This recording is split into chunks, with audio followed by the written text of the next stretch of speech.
Hello everyone, this is your host Sanjeev Goyal. I have invited a very special friend of mine today, Professor Rama Venkat. Thank you. Rama is IIT Madras alum and now he's Dean of UNLV. He has pretty much, I believe, built the engineering college. You are here for more than 3 decades. About 32 years. Wow, that's phenomenal. So let's jump in and talk about his take of future. So Rama, before we talk about future, can you tell us something about the past, your IIT days? What was your hostel and any interesting story you would like to share with us? Right. Yeah, thank you very much for having me for this conversation, Sanjeev. It's been a great pleasure knowing you for the past couple of months, especially your experience and what you have done with startups and stuff. I'm learning more from you. Let me talk a little bit about myself. I graduated from government high school in Krompet. Some of you may know it from Madras, a suburb of Madras. And I went to Central Polytechnic Adayar, which is next to IIT, for 1 year to do pre-technical. 1978, I entered IIT. I remember my JEE rank was 1008, a special number for Hindus. And I got into metallurgical engineering. Alakananda hostel is where I stayed. I remember my mother dropped me off the first day around 4 o'clock in the evening, and she dropped me in front of Alakananda in auto rickshaw. Wow. With a little suitcase and a couple of pants and shirts. And I go in there for dinner to the Commons. I remember that's the first time I've seen pulav. Growing up in South India, you don't hear of pulav. And it was very surprising to me, and the food was very different, even though it's South Indian meal, but a lot of North Indian meal was mixed up, and that was the first experience. That's in the first couple of hours of entering IIT. Real India. Real India. And I also see people talking in French and Hindi and all kinds of languages. The only language I really knew well was Tamil. It was way back in 78. 1978. And Well, most of you, if you are listening to it, I don't think you were even born in 1978.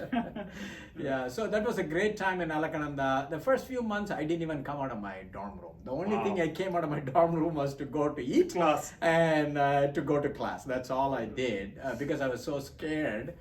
Grew up in a very different type of a society compared to IIT. Very smart kids, competitive.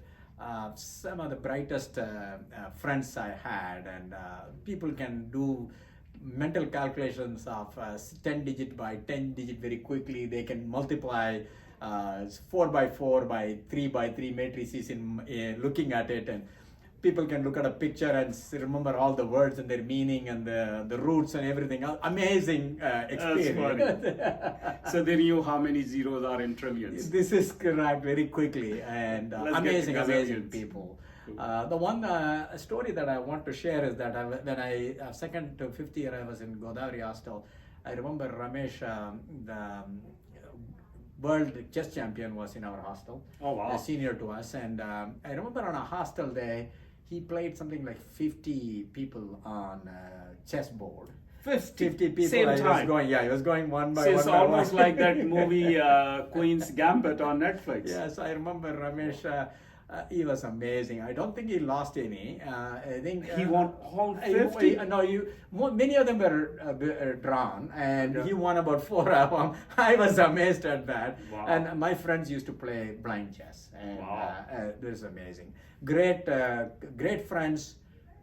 Very competitive, What a story, very what a competitive, story. and exciting people. Actually, exciting people. All kinds of talents that you could see. Absolutely.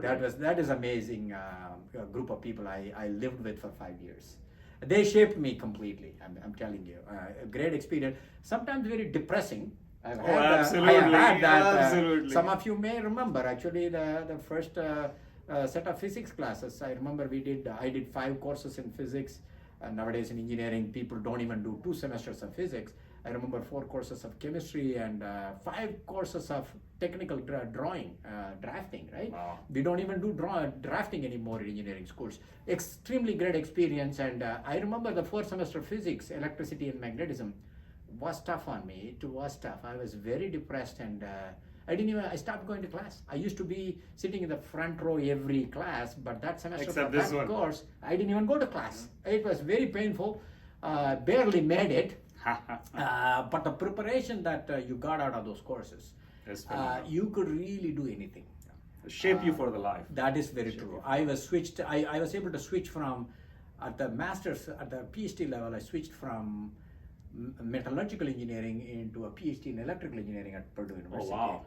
I was able to do that very comfortably without any problem, just because of the preparation that you get in IITs. The math and the physics and the chemistry, the fundamentals are really taught well. It's phenomenal. Yeah, that's It's amazing. phenomenal. So I'm so grateful, and half of you who are listening to this, we experienced it, and we are here because of the training we got, and especially the systematic thinking. That whole process. Hey, everything is a problem. So, and if you put the systematic thinking, you can solve any problem. Doesn't matter. So let's deep dive into problems. yes, You and me both really want to solve future problems. that's correct.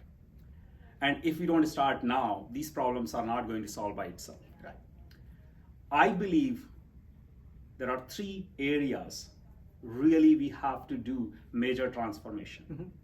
Number 1, I believe, is energy, because energy requirement and the usage has exponentially grown. Now we are even talking about completely making every single car electric. So energy, and I'm talking mostly electricity in this context. And number 2 is health. Health is completely, we saw what happened in COVID, and even now we are still in COVID, and we become a new normal for us. But is this the only one? Based on my analysis and the research my team has done, we may get, or we may come close again and again with these kind of pandemics. So what are we going to do about that? We have to prepare today. Number 3 is really talking about the food, because the global population is rising. We are going to be 10 billion people, whether some of you like it or don't like it, this is what it is. Or most of us are living longer, which is a great thing, but are we living healthier? And how are we going to feed all these people? So we can't cover all of that in this conversation. So I would like to talk a little bit more about your take of energy and how you see as a community of our alum and even global community, because we all want to solve the problem. We are all problem solvers, solving the problem of energy. Energy is so important. Actually, you pointed out health. I think about it slightly differently, but relate to health. Basically, water, energy, and food, they are connected. Of course, they all relate back to health and wealth and economy and everything else. So the energy for me is that, with respect to the fossil fuel, right? Of course, we've been using fossil fuel, the industrial revolution, all of the stuff that has happened because of the fossil fuel. That's great. Yeah. But the problem is the fossil fuel, without us paying attention to it, has caused some damage. And it is causing some damage, whether we like it or not. Which side of the aisle you are on, I don't care, conservative or Republican, what your ideology, it doesn't really matter whether you're in India or Russia or whatever. And we have to Planet worry doesn't about, treat you differently. That's correct. So Mother Earth has to be taken care of. Has to. If we don't take care of Mother Earth, we are not going to be there for sure. That's for sure. And it's about us, not about Mother Nature, which totally is correct. fascinating what people say, oh yeah, it's sustainability. For who? For us. For us, yeah. Human race may not exist. So whether we believe in climate change and all of that or not, the one thing I believe in is lab experiments, chemistry and physics tells us there are certain things that we emit can cause trouble. So isn't it better to be preventive than to be reactive? Yeah. So isn't it better to say, okay, if these are going to cause this, let us control these things. Let us not emit these things. So we got to think about it. But I totally understand the economic side of the equation, right? You cannot suddenly switch from fossil fuel to renewables or get rid of nuclear energy or whatever. You can't do that. We got to slowly move and encourage everybody to move I beg towards- to differ with that, Rama. Okay. I don't believe we have time. That I So agree. there is no slowly here. We need major reform. Sure. And we need our innovators to come and solve these problems. Sure. Like, let's talk about a little bit about our own state. Yeah. We both live in Nevada, and we live in Las Vegas. And in Las Vegas, it is in top 10 cities when it comes to solar energy today. That's right. We have enough land mass. We have more than what, 365 days, if there are more additional days in the year Right, that's of correct. sunlight Yeah. and heat and everything else, and we can't grow anything. Correct. That's a fact, right? But can we be the energy valley of the world? We have Silicon Valley in United States. We have Boston area is always leading when it comes to health. I believe this Nevada is in a very unique position. That's correct. That's And correct. in UNLV too.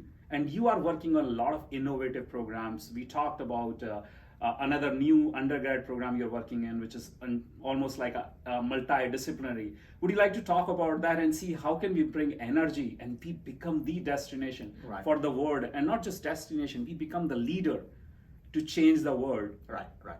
when it comes to energy. So yeah, solar energy is plentifully available in states like Nevada, right? In There is only one state in America. That is correct. So we have plenty of energy. The issue is really making the solar energy cost effective, right? 100%. Of course, the companies are not going to switch suddenly to energy unless otherwise you incentivize them. Has to. So you need to bring the solar cost down. It's come down quite a bit in our state. I think there are a lot more solar energy. I think our state uses. I think the portfolio is 30% renewable energy, which are already there, and I think we can get to probably 50% very easily. Though a couple of issues related to energy is that the intermittency of solar energy got to worry about. In our state, it's not an issue. Cloud cover is not an issue at all for us. But of course, energy may be available in areas where it's not needed. Where it's needed is maybe 100, 200, 300 miles away. So we got to figure out a way to generate energy, store it for nighttime when sun is not there, and move the energy safely and securely. Of course, cybersecurity becomes an issue with the grids. We got to worry about that. And then Their problems are plethora. That's correct. And that's, I'm an entrepreneur, and as an entrepreneur, these problems feels like opportunity to me. I say, oh good, let's go and solve another one. I Let's go and agree solve with that. another one. So with solar energy, for example, storage is an important area, right? Absolutely. And lithium batteries are the main source right now. So we got to come up with new technologies for But there are storage. lanthanides, there are different material available today, agree. which are very heavy. I get that, but can't be used for portable kind of energy like a car battery. Solid state battery is coming. So, point I'm trying to make it, Rama, is if there is a desire.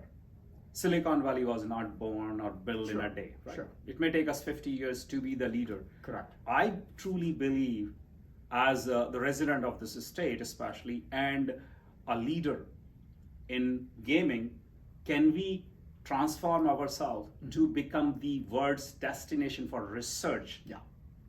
So I really want to talk to you about the program you're working on. Can we bring energy as an element, because that's really the need of the hour, and we both know we have enough land mass to provide energy to every single person in the United States. I totally agree. So College of Engineering at UNLV has a Center for Energy Research. We've been leaders in solar energy, especially to bring new solar technology to the market. So if somebody has a new solar panel or a design, you want us to study it under ambient conditions, the temperature, the sunlight, dust, humidity, all of that over a period of a year, and then we can give you the telemetry and do the data analysis and show you whether it's holding up or not holding up, or what the issues are, all of that stuff. So we can provide you, like taking the technology to the market kind of a research we do. And we are also into battery technologies. There are faculty members working on lithium or new materials for batteries. So new materials for solar cells, like perovskites type of material for solar cells. So we are working on all those kinds of things. Also hydrogen is one thing that we are working on, using solar energy to create hydrogen, and then use hydrogen as the fuel. So we can pretty much make water from the thin air? Actually, you can do that, and also break down air to get hydrogen. That's cool. And that hydrogen can be used cool. as a fuel. Actually, we have a nice, interesting project that is going on at this time. And the thing about Nevada is that it has lithium ore.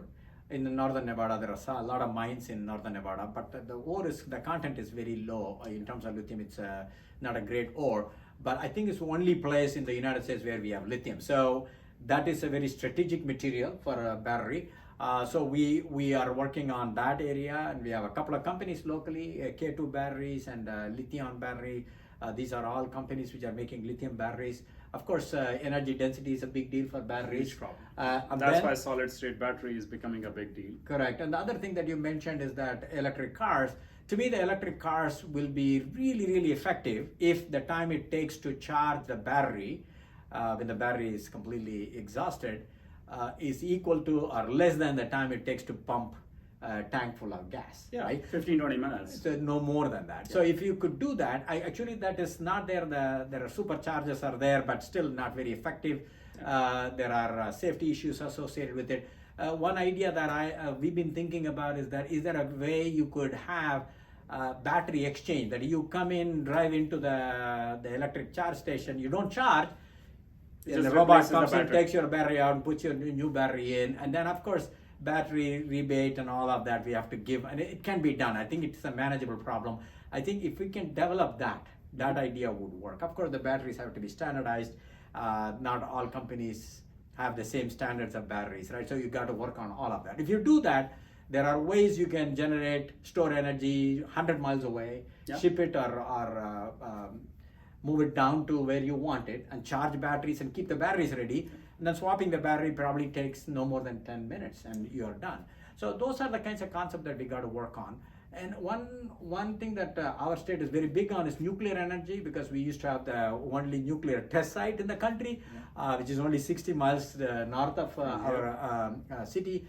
And that is something that you don't want to completely get rid of. You got to think about it. If you can make it safer, you can reprocess the fuel after it is exhausted. Can you make it safe? If you can store it safe or reprocess the fuel. Hey, to use just something to else. interrupt everybody, all I hear is an opportunity for all of us. How do we make it safer? How do we make it portable? How the energy transportation will work? How we make batteries so it doesn't blow up? And a slight disclaimer, I'm an investor in two companies in energy space. One is Prologium, they are making solid state battery. Second is VV, they are into EV lifestyle business. And it's phenomenal learning for me. And every day when I get up and I look at it and I look at the bright sun, I say, damn it, somehow can I harness, at least for a few million years, we have enough energy. I don't know what's after that. Maybe we'll be going to Mars to live. I have no idea. But you know what? I wanted to worry about next 50 years. That's true. Because something I believe, see that how our future is. So let's talk a little bit more about education. Yeah. And the role of the institutions like UNLV and IITs in India. We have quite a few IITs now. In our time, we used to have only 4 and grew from 4 to 7, and now we have quite a few That's IITs, which is great. I'm really, really glad that students are getting access to quality education. And India is always leading in education.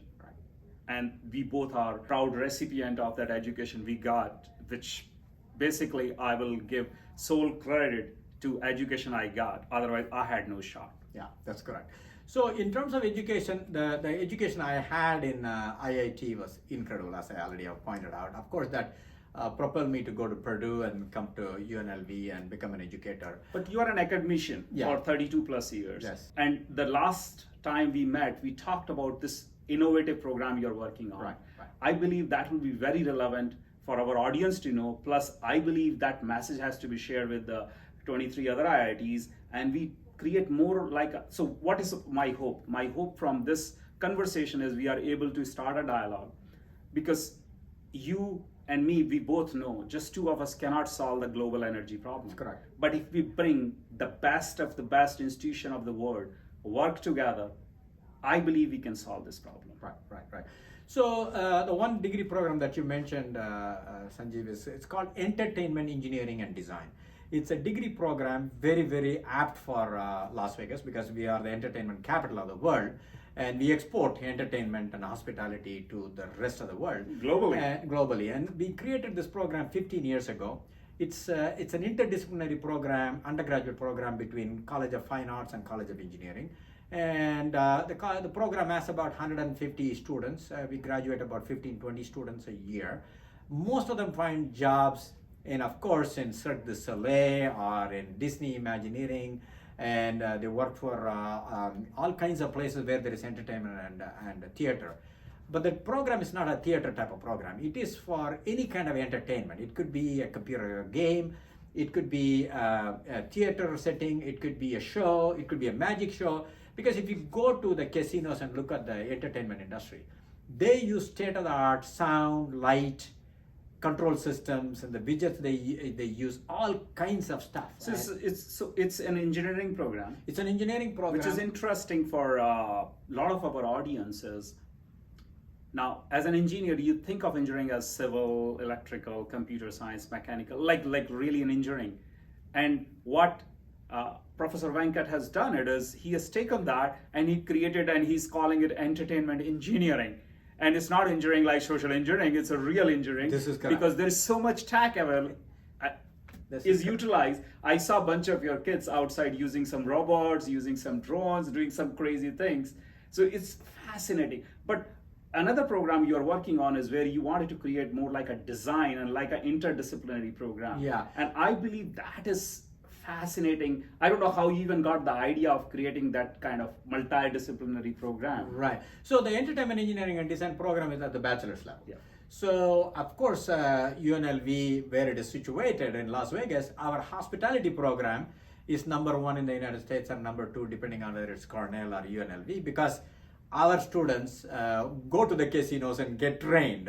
Actually, most of the casinos and hotels in the world at least has a VP of operations from UNLV. So wow. that is how That's UNLV is. amazing. So we are very well known for it. So the three deans, we collaborate very well. Actually, that's one thing good about UNLV is that all the deans, we love to work together. We work on research projects together. It's very refreshing. Very, very interesting. And we compete, of course, constructively, but at the same time, we collaborate where it's necessary. So we are thinking about a degree program called, master's degree called Experience Design.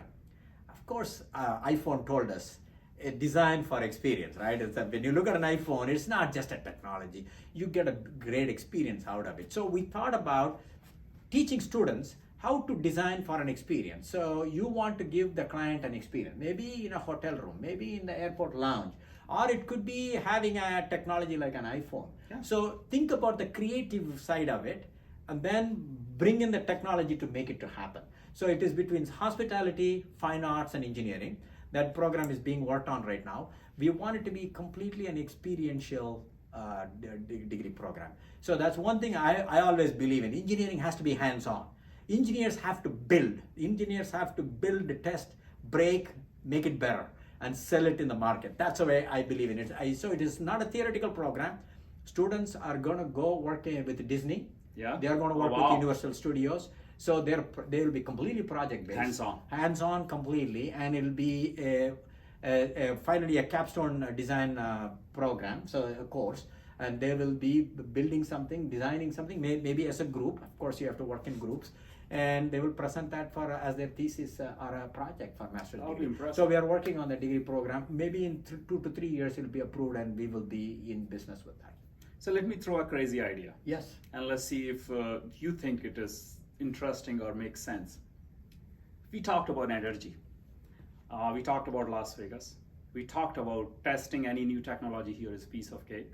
And especially the kind of access you have is piece of cake, because the hotels here have, like, some hotels have what, 3,000 rooms, 4,000 That's rooms? correct. Some ridiculous size. I mean, I haven't seen anything like that. 4,000 rooms in one hotel. Yeah. I mean, they employ like 10,000 or 15,000 employees in some correct. cases, which is Amazing. beyond my imagination, right? So any technology we build in future can be very easily tested, because that's the biggest problem with the technology. Correct. You build it, but there's nobody to try it out. That's correct. And perfect it. So can we think of a global program where we go and talk to at least the IITs, because that's in our network, and some major institutions, and create more like a forum or a consortium to create this state-of-art energy program? Do you see that is possible? What do you see as the biggest challenge there? Is it just a desire, or is much more than that? Right. Actually, putting international programs together, I think many universities do that, and at UNLV we do that. We work with something like 100 different universities from different. Oh wow! Yeah, especially with India, Korea, China, Nice. France, and we work with all kinds of universities. We have a strong program in there. I think it's if the partners are willing to work on a program, any program is possible. We can create all kinds of programs. People do summer programs, and 3+1 degree programs, 2+2 PhD programs.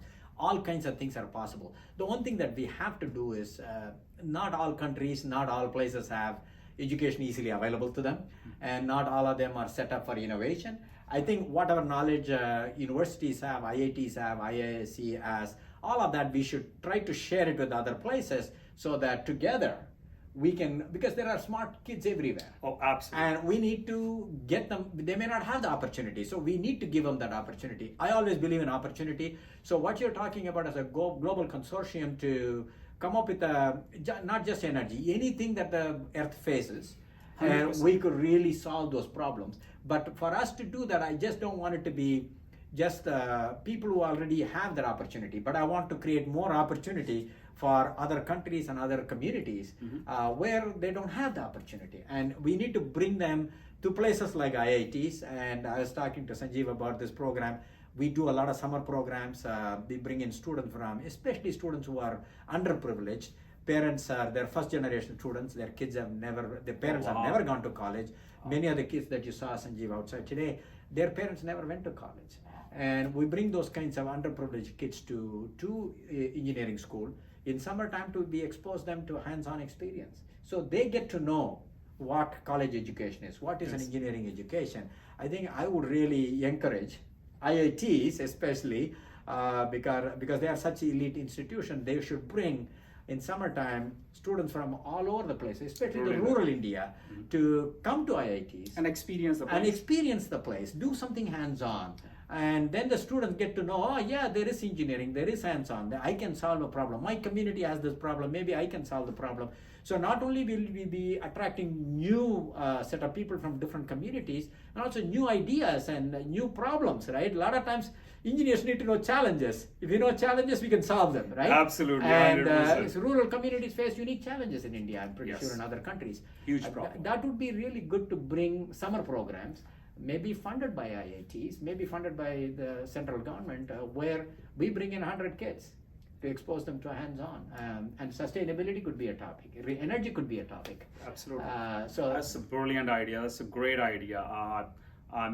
I definitely will write to the directors I know personally and suggest that. And I won't be surprised if they're already doing it. Correct. See, it's again... If they're doing it, that's great. Because you know, you and me left India a long time ago. 32. I left 35 years ago. And for me, it's almost 26 years too. So it's like, India has changed. That's correct. And it's so refreshing whenever I go to India. I say, wow, these guys, because we leapfrog. We had nothing 30, 40 years ago, and now India is the force to reckon. Yes, I agree with. So any of those kinds of things, and if anybody wants to work with us, you have ideas, we would love to hear that. And if you're doing something innovative, I always like to learn from others. And sometimes it's not worth wasting time on reinventing the wheel. If somebody's already done it, let's just cut and paste, right? We are good at it. Now let's work together. Yeah, I mean, it's a global problem. We understand there are tons of collaboration required, whether it is from institution or even private sector. There are a lot of funded projects I find UNLV does, which is fascinating. And how do we extend it to the global education community? Sharing the content you create, that's beautiful. I'm so glad you're so open to it. Yeah. So let's talk a little bit about, you are phenomenal. You have done amazing work when it comes to education. And even now, you're not stopping. You wanted to create best and better programs for the students to come. Let's talk about some of your failures, where you felt like, oh shit, those moments. Let me give you one from IIT Madras. I talk about it to my students. When students come to me and say, we work with a lot of African American students because that population has to be brought up in terms of academics, right? There are not very many African American professors in the United States. There are not very many Hispanic professors. So I talk to African American students. So we work with this college called Fort Valley State University from Georgia, the state of Georgia. We have a 3+3 program with them. They do 3 years mathematics degree. They come to us to do engineering for 3 years. Now I'm trying to encourage them to do PhD, direct PhD with us, right? Oh, wow. And these students, actually we had 3 students come in, and usually these students are very well prepared in math and physics, so they do wonderfully well in engineering. This has been going on for 30 years. We've done wonderfully well. So this crop of students, we got 3 of them.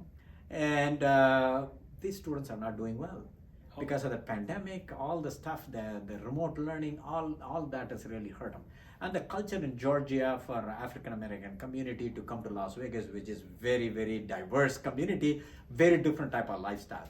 So this was hard on these kids because they are not interacting with students, they are not interacting with parents, they are not doing well.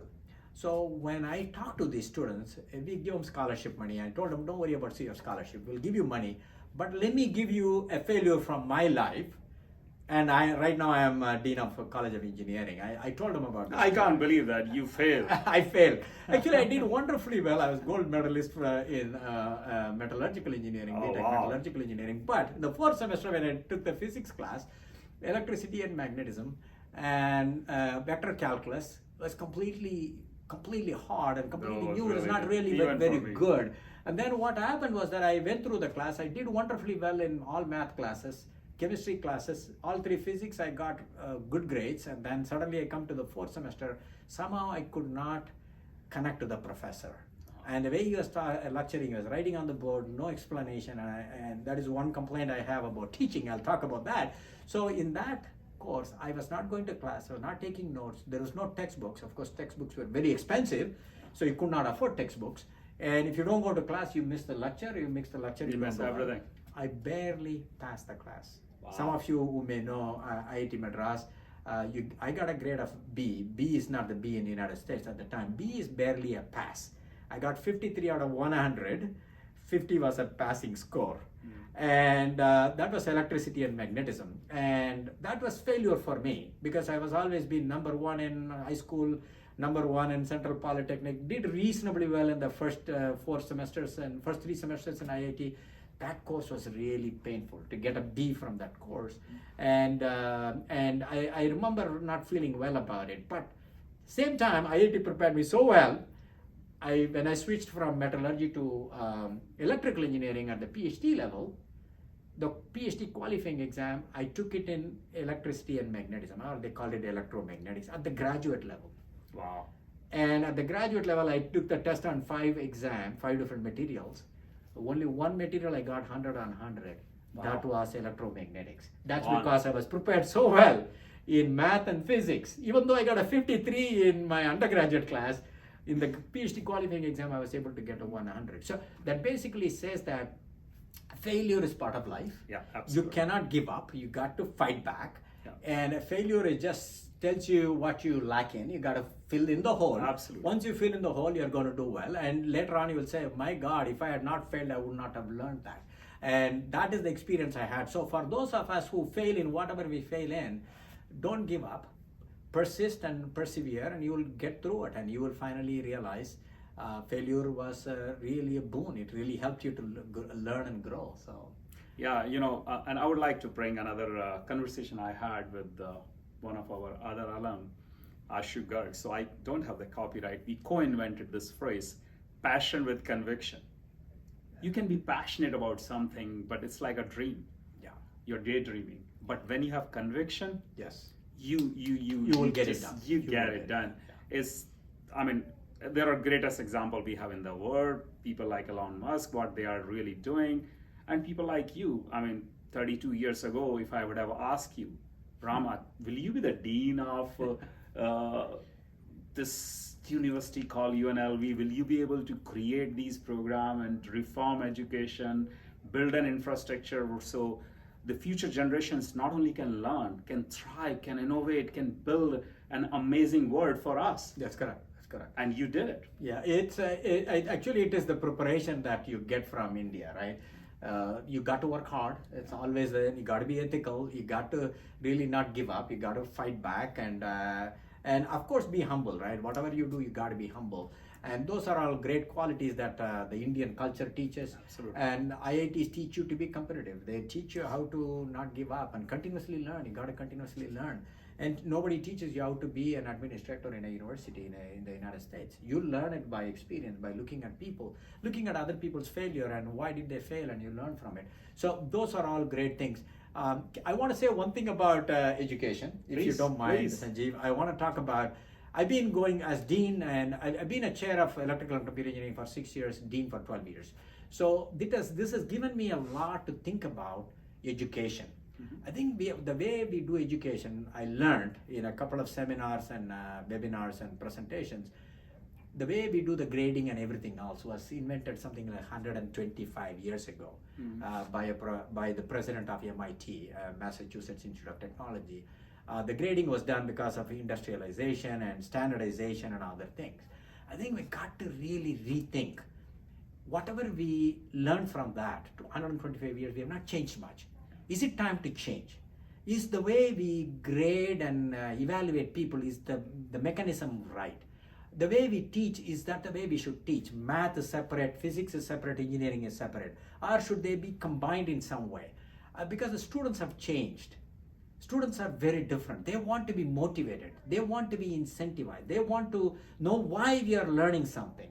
I think the way we learned math in a silo, physics in a silo, chemistry in a silo, in no relationship, suddenly in third year I was thrown into engineering, right? Should we do that? Should we really start with the problem and say, I want to build a plane.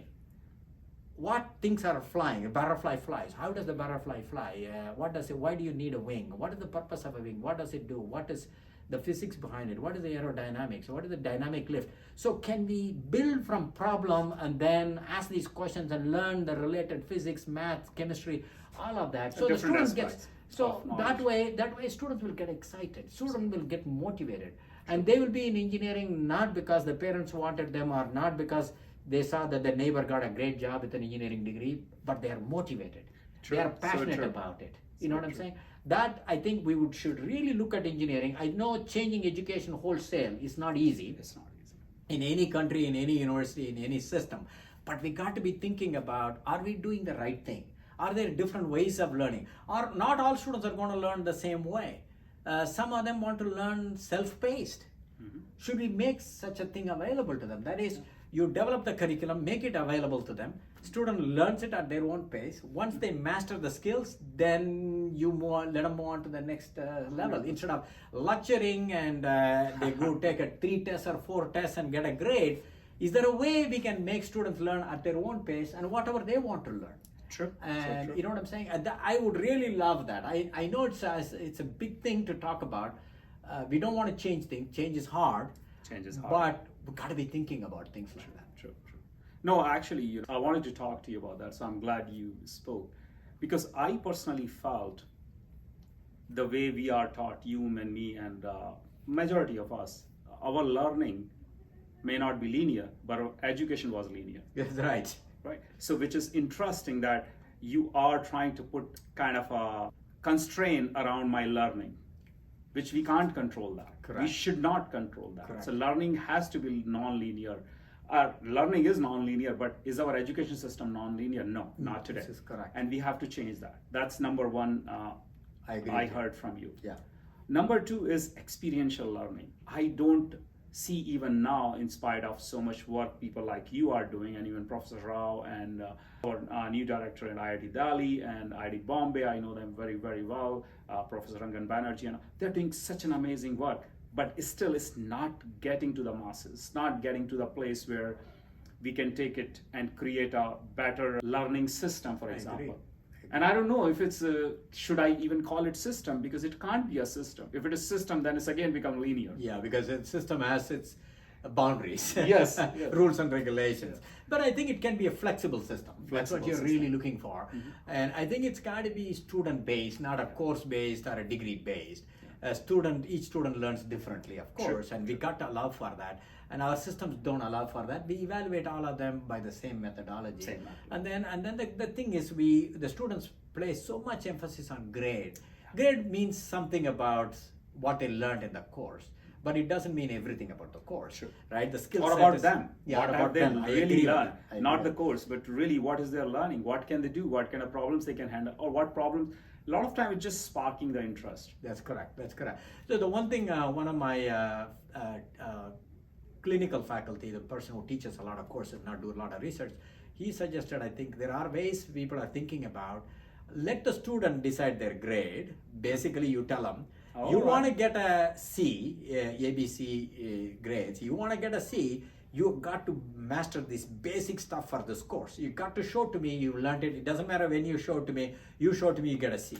But Wow. you want to get a B, you got to do this additional extra stuff. You got to show this additional stuff that you can solve. So kind of setting KPIs. So yes, and you set your own goal, work towards it, and you achieve it, it's fine. And instead of just randomly at some point we average something, whether they know some basics or not, they get a B or a C or a graduate. Based on some standardized tests. So Yes. change it and you set your own criteria. Exactly. So it's like the way we train Olympic athletes. This is exactly. They keep moving their goal based on what they feel, and the coach is watching and mentoring them and helping them achieving those impossible goals. This is correct. Wow. And That's impressive. If we can do that, that's a game changer. The problem with that is that right now every engineering program we want to send out 100 students or 200 students. It is the mass production of students or mass training of students is not possible in a system like that. But we need those too. We need them, and what we really need is basically a system or a software or a platform which is set up that way. You may or may not need a human to be involved in it. Yeah, But at AI some point- can do a pretty good job actually with some kind of analysis. I'm pretty sure. Yeah, That's a of clever course. idea. That's a great idea for all of you. So- how do you do that? How you change or transform standardized testing to a completely non-linear learning? Exactly. It's really that's what we are It's talking exactly what I was talking about.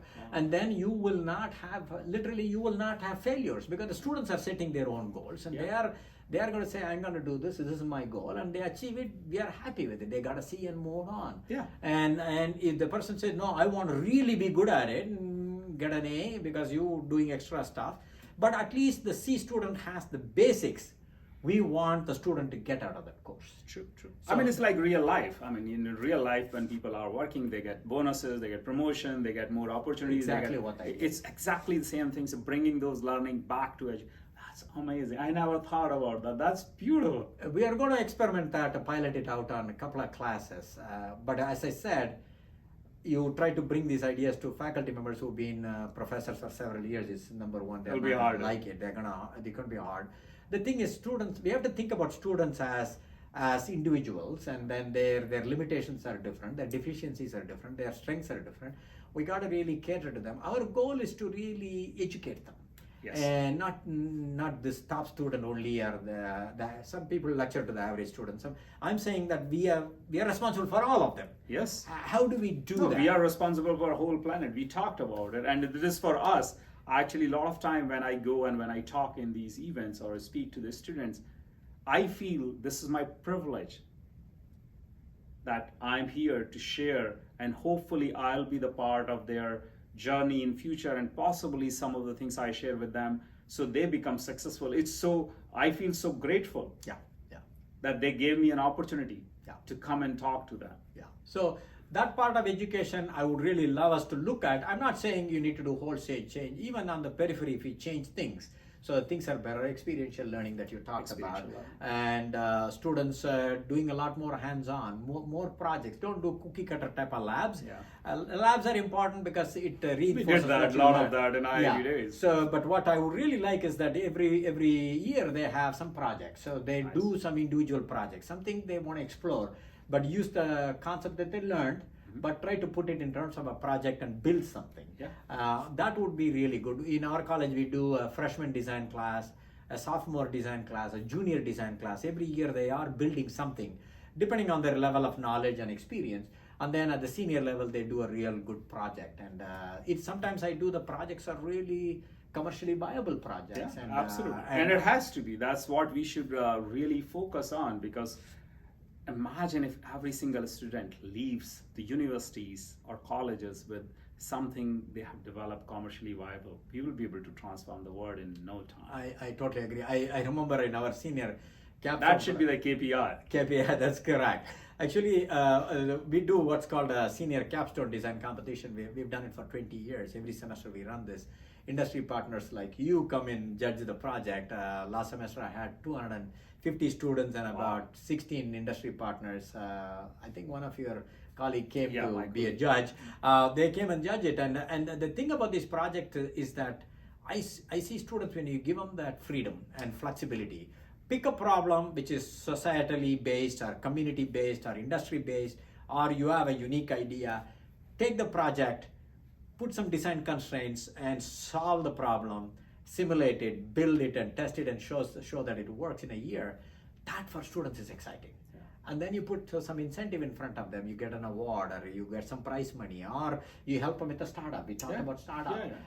Those kinds of things are very good because we want some of our engineers to become startup people like It has you. to be. And it's not startup is not about starting a company. Startup is really you take the ownership and you solve the problem. It does not matter whether you work for a company or not. It's your own company, or you founded the company, or work for somebody else. But that is an important thing that we need to teach our engineering students. Engineering students don't always have to work for a company. No. They can create their own company, and in the United States, we give them opportunity to become patent attorneys. Yeah. Some of them, of course, become managers. There are a lot of different opportunities. Does not matter. One of the things that I would really like, at least 5% of our students should become entrepreneurs at some level. That would be really, really important to do.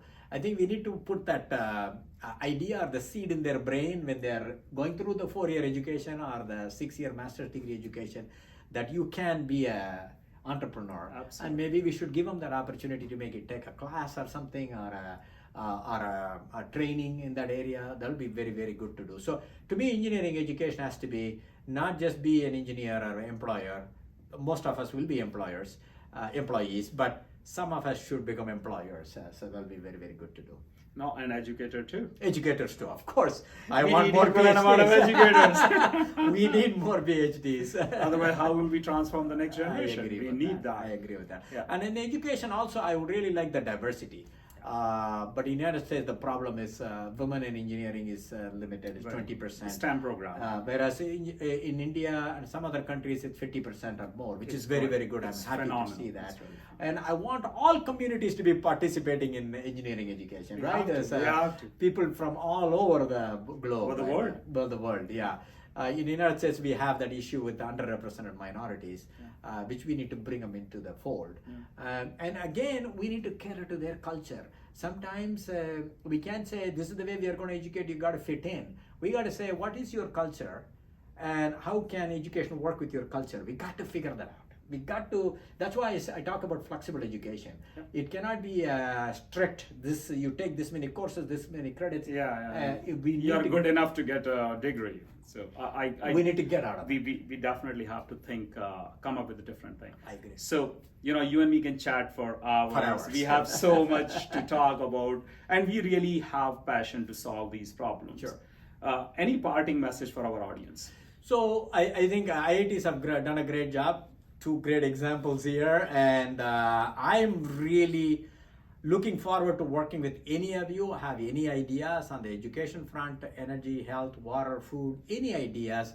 If you are doing innovative program, please share it with me. And if I am not it's not our college to participate, it's a public health or medical school or dental school, anybody, I would love to work with you on it. Please send an email on any of your ideas and thoughts, and you agree with us, it doesn't matter, right? That's Actually, what we want them to disagree. Because if you disagree, you create opportunities. That is very true. So we are all doing a great job for our IITs, and we got to think about alma maters and also India to see how we can help India and other countries which need our help. Thank you very much for listening to us. And if you come to Las Vegas, please come and say hi to me, and maybe we'll do lunch or coffee or something and discuss your experience in your life. Awesome. So, to summarize, we talked about tons of things, but 3 things are really, really resonating with me, and I learned. Number 1, education is non-linear.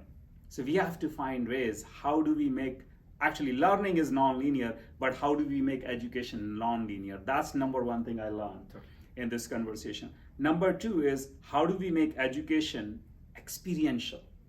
Because today, education is, again, you understand and learn the formulas, but what do you really do with those formulas? You learn certain aspect of engineering, but how do you apply it to the real world? Number 2. And number 3, which I'm really fascinated by, how Professor Rama you are thinking, is we let students decide their own KPI and help them Achieve. Excel that, not just achieve it, excel that just like a coach in a sports team. Agree. And that's fascinating. Thank you so much for your time, Professor Rama, today. I had a lot of fun. I'm sure all of our audience will enjoy listening to you. And please do share your feedback and comments with me, Professor Rama, or even PanIIT. We are looking forward. And if you want us to bring some interesting speakers, please do let us know. Thank you so much. Thank for you your very time much. today. Bye-bye.